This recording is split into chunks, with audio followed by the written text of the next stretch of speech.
tell you something, man. You about to see your uncle. You understand me? This family. No. Family is what counts. Family is what it's about. Family gonna always be there because it's blood. Avon Barksdale senta ao lado do irmão mais velho, que está preso num estado vegetativo depois de um tiro na cabeça. Segura a mão dele e diz num tom que ninguém mais da série jamais ouve dele. Aquilo assusta ele. Não a morte. A morte, ele já fez as pazes há muito tempo. É a possibilidade de sobreviver quebrado, sem controle e sem dignidade. É um dos poucos momentos em que The Wire deixa o traficante mais temido de Baltimore parar de ser o rei e virar só um homem com medo. Hoje eu vou analisar Avon Barksdale através de 3 lentes. A mentoria que ele tenta construir com D'Angelo e que desmorona por completo. A parceria com Stringer Bell, que os dois destroem mutuamente sem perceber. E os erros estratégicos que garantiram cedo ou tarde que o império dele ruísse. Bora para mais uma análise.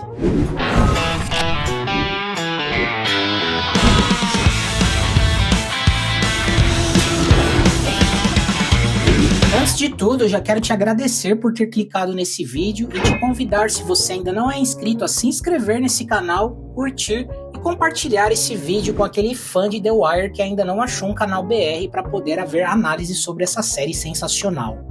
Te convido também, se você quiser me apoiar, a ser um apoiador no meu clube de membros, o Gangue Glorificada. Esse vídeo vai conter spoilers sobre The Wire, então vai lá assistir se você ainda não viu e volta aqui comigo depois. Quando a série começa, a organização Barksdale já opera havia cerca de 1 ano no controle das torres. Não existe oposição real, nem da polícia, que sequer sabe qual é o rosto de Avon, nem de qualquer rival à altura. Ainda não existe Marlo Stanfield. Ainda não existe Omar Little causando dor de cabeça. As coisas rodam.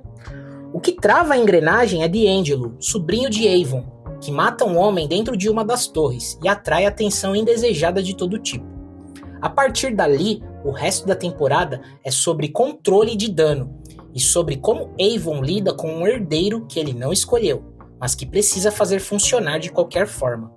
Porque para Avon, a organização nunca foi só negócio, sempre foi extensão de família. Essa é a lente que atravessa tudo que ele faz. Avon não separa poder e sangue. Para ele, um rei que perde a família não tem mais nada, mesmo que o território permaneça intacto, mesmo que o dinheiro continue entrando. É essa crença, mais do que qualquer cálculo estratégico, que constrói tanto a grandeza quanto a ruína dele ao longo das 5 temporadas. D'Angelo mata um homem na frente de uma cabine de segurança dentro do próprio território da organização. Testemunhas por todo lado, sem necessidade nenhuma pro tiro. Quando ele finalmente sai da prisão, depois de quase 1 ano de julgamento, Avon o leva pro clube. Todo mundo é dispensado da sala, e ficam só os dois. Não tem festa de boas-vindas. Avon repreende o sobrinho, de pé, olhando de cima. Pergunta como ele conseguiu atirar num homem com aquela quantidade de gente ao redor, com apoio disponível e sem nenhuma necessidade real. D'Angelo ri da situação, tenta minimizar. Avon balança a cabeça num misto de frustração e decepção. Não raiva pura, algo mais pesado que isso. Numa cena posterior, Avon senta ao lado de D'Angelo na escada, em vez de ficar de pé acima dele. Ele muda completamente o tom, troca lição por pergunta, cobrança por reflexão. Por que você atirou? O que aquilo tem a ver com você? Força D'Angelo a pensar em vez de simplesmente escutar uma bronca. A diferença entre essas 2 cenas mostra a capacidade real de Avon como mentor. Ele identifica que a primeira abordagem não funcionou e ajusta completamente a segunda. Menos hierarquia, mais diálogo, um tom mais próximo. É um padrão que se repete. Quando confronta Stringer sobre o erro de julgamento com Brother Mulzone, Avon não dá ordem direta, ele pergunta por que Stringer tomou aquela decisão. Deixa ele mesmo chegar à conclusão de que errou. Mas essa habilidade de mentoria esconde um ponto cego que a série constrói com cuidado ao longo de temporadas. Avon é avisado repetidamente que D'Angelo pode não aguentar a pressão, inclusive por Wee-Bey, que sugere que a cadeia pode ter quebrado o sobrinho de um jeito que Avon se recusa a enxergar. Cada vez, a resposta de Avon é a mesma.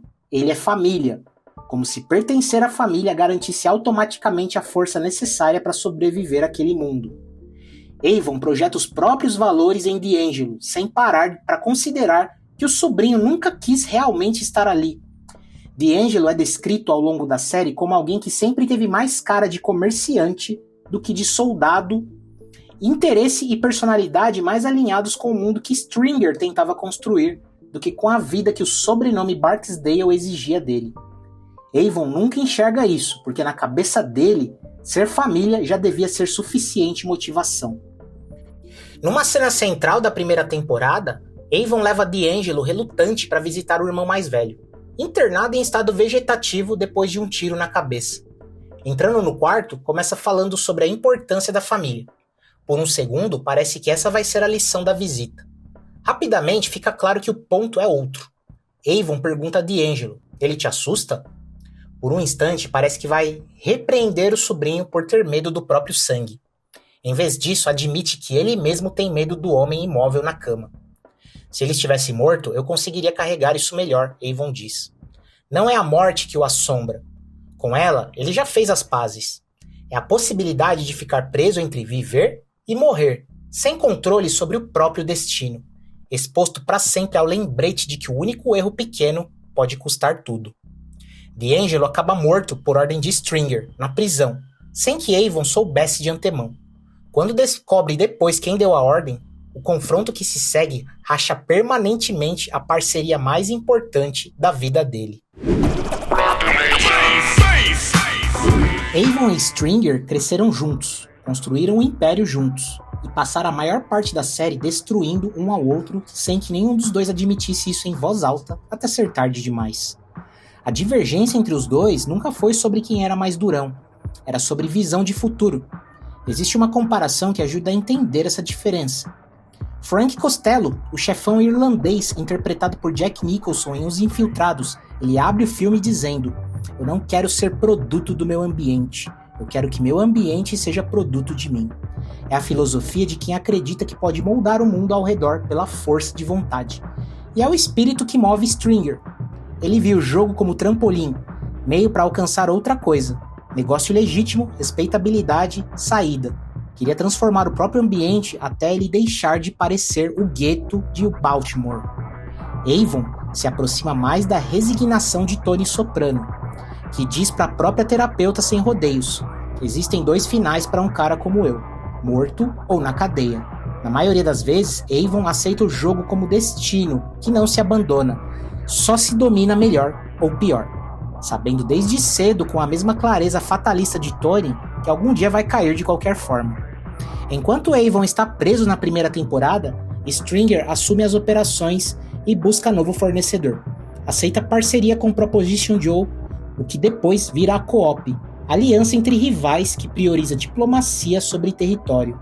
Só um nome recusa participar: Marlo Stanfield. Quando Avon sai da prisão, entra em guerra direta com Marlo por esquinas. Guerra que ameaça destruir tudo que Stringer vinha construindo nos bastidores. Stringer arma um plano para mandar Avon de volta à cadeia por um tempo. Tempo suficiente para reorganizar as ruas sem interferência. Ao mesmo tempo, Avon traz Stringer de volta. Entrega ele para Brother Muzon, que busca vingança porque Stringer tinha colocado Omar atrás dele antes. Existe um momento em que os dois, já sabendo o que fizeram um contra o outro, se sentam para relembrar os tempos de ascensão juntos. É agridoce. Avon pede para Stringer sonhar sobre o que poderiam construir. Stringer responde que não precisa mais sonhar. Já são donos de tanta coisa, incluindo o negócio legítimo. Num momento estranho, Avon pergunta a que horas é a reunião de Stringer na manhã seguinte. Stringer gagueja a resposta.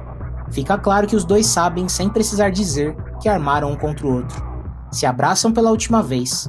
No dia seguinte, Stringer é morto por Brother Muzon e Omar. Quando Slim Charles promete vingança contra Marlo pela morte de Stringer, Avon corrige. Stringer morreu por outros motivos. E Slim responde que não importa qual foi o motivo real, já estão em guerra, e a morte de Stringer serve como grito de guerra de qualquer forma. Marlo assume publicamente o crédito pela morte, mesmo sem ter ordenado ela, usando a mentira como propaganda para a própria reputação. Avon é preso pouco depois, quando a polícia usa a informação que o próprio Stringer tinha entregado sobre ele antes de morrer. A pergunta que ficou entre os fãs da série durante anos é simples: quem estava certo? A resposta mais honesta talvez seja que os dois perderam, cada um à sua maneira. Stringer nunca conseguiu completar a transição para o mundo legítimo. Ele era gangster demais para ser bom empresário, e empresário demais para continuar sendo bom gangster. Avon manteve a integridade do próprio código até o fim, mas terminou preso, com o sobrinho morto, a irmã sem falar com ele e a organização inteira desmantelada. Não perderam para Marlo, não perderam para a polícia, perderam um pro outro. Dois homens que cresceram como irmãos e se tornaram sem perceber a causa da própria ruína recíproca. Avon é competente, carismático, respeitado por quem trabalha com ele. Ainda assim, a organização inteira desmorona em poucas temporadas. A série constrói essa queda através de erros específicos e não de azar genérico. O primeiro é falta de plano de sucessão. Quando Avon é preso no fim da primeira temporada, ele deixa Stringer no comando, sem estrutura de apoio adequada, sem outra fonte de informação confiável, sem plano de contingência caso algo desse errado. Um bom líder planeja para a própria ausência. Avon simplesmente confiou que tudo continuaria funcionando do jeito que sempre funcionou e permitiu que Stringer o isolasse cada vez mais. Proibiu ele de usar telefones, de fazer entregas de dinheiro pessoalmente, de manter presença nas ruas. Cada uma dessas restrições, apresentada como proteção, também significava menos controle real sobre o próprio negócio. O segundo erro é recusa em entender motivação alheia. Avon é avisado repetidas vezes que D'Angelo pode não aguentar a pressão da prisão, inclusive por o eBay, que sugere diretamente que o tempo preso pode ter quebrado o sobrinho. Avon descarta cada aviso com a mesma resposta automática: ele é família, como se pertencer ao sangue Barksdale garantisse resiliência automática. Na cabeça de Avon, colocar família em primeiro lugar significava proteção. Na cabeça de D'Angelo, significava ser usado. Avon nunca enxergou essa diferença de interpretação, porque estava projetando os próprios valores sem questionar se o outro compartilhava deles. O terceiro erro é guerra em múltiplas frentes ao mesmo tempo. Numa fase da série, a organização Barksdale está simultaneamente em conflito com Stanfield, sob pressão pesada da polícia, e ainda lidando com os ataques recorrentes de Omar, com recursos limitados demais para dedicar atenção séria a qualquer uma dessas frentes isoladamente. É praticamente impossível vencer assim. O resultado direto foi Stringer indo pelas costas de Avon fechar parceria com o próprio Joe, porque a liderança estava fragmentada demais para sustentar uma estratégia única. Existe uma frase reveladora nesse contexto. Avon diz a Stringer que sempre vai existir um Marlo para competir contra eles, como se rivalidade fosse simplesmente parte inevitável do game, e não algo que exigisse preparação específica. Se essa era a mesma visão de Avon, ele deveria ter se preparado melhor para esse tipo de ameaça específica, em vez de tentar resolver tudo através de força bruta, quando a organização já estava sem munição, sem produto de qualidade e sem gente confiável o suficiente para sustentar uma guerra. O quarto fator, ele é menos estratégico e mais psicológico. É a paranoia constante de Avon. Ele se move pela cidade como se alguém estivesse sempre tentando matá-lo, o que, considerando o ambiente em que vive, não é exatamente irracional, e a paranoia de todos os chefes. Diferente de Marlo, que pode ser encontrado facilmente em pontos fixos como o parque ou a quadra do bairro, Avon nunca fica parado o suficiente para ser localizado. Essa cautela extrema provavelmente prolongou a vida dele, mas também tem um custo real. Poder se sustenta através de interação social, presença, construção de relações.